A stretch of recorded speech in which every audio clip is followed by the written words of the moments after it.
আমি সেখান থেকে সেই দিকে কিন্তু যাইতেছি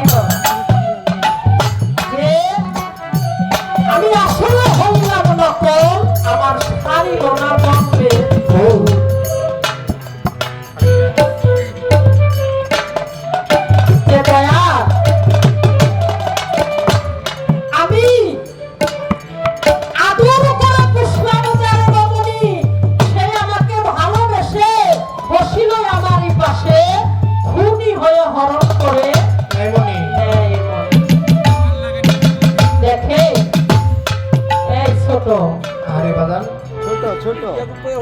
আমি যেই বস্তুটা আমাকে রক্ষা করতে বলছে বাবারা, এখন কিছু কথা তো খালি কইতে মনে হইতেছে। এখন এইটা যদি রক্ষা করবে যায়, সাধন করবে যায়, বউ কি থাকবো বাবা?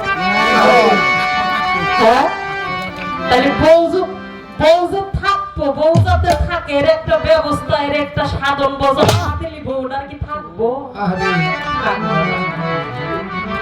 যাতে আমিও না মরি, আমার লাঠিও জানো না, এমন একটি সাধন ভজন আমাকে দেন। এমন কোন সাধনা আছে যেটা রক্ষা করলে, যে রোগী রক্ষা করলে আমি আমাকে ঠিক রাখতে পারবো এবং আমি আমার ঘরের যে রমণীটাকেও ঠিক রাখতে পারবো। কি বল?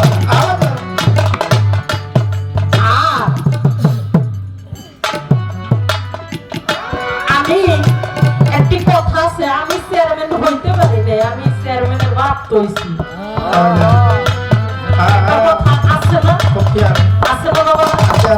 তো আমি কিছু হইতে পারি নাই, কিন্তু আমি চাই আমার সন্তান কিছু একটা হোক। এটা বাপ মা চাই না? বাপ মা সবাই কিন্তু চায়। তো দয়াল আমি তো কিছু হইতে পারলাম না, এমন একটা ওলি সন্তান গুরু গুসাইরা যদি সাধন ভজন দেয়, ওই সাধনার বলে এমন একটা ওলি সন্তান গর্বে আসে, কি বাবারা আসে না? ওই সন্তানটা কিন্তু খুব প্রদত্ত দুনিয়ায় ওলি হয়ে আসে। তাই এমন কোন সাধনা আছে যে সাধনার বলে আমি একজন ওলি সন্তান জন্ম দিতে পারলাম। আরেকটি কথা, এই যে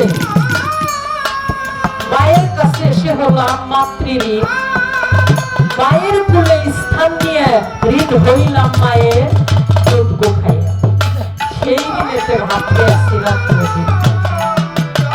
একটি গান আছে, মায়ের এক ধার দুধের দাম কাটিয়া গায়ের সাম, পাপস বানাইলেও সেই ঋণ শোধ হবে না, এমন দরদি হবে কেউ হবে। তাহলে এই যে দুধের ঋণ, এই ঋণটা আমি কিভাবে শোধ করব? এর কোন উপায় আছে রে বাবা? আছে কি? সেই ঋণের দায়ী তো রাত দিন 24 ঘন্টা ভাবতে ভাবতে আমি নিজেই ঋণ হয়ে গেছি।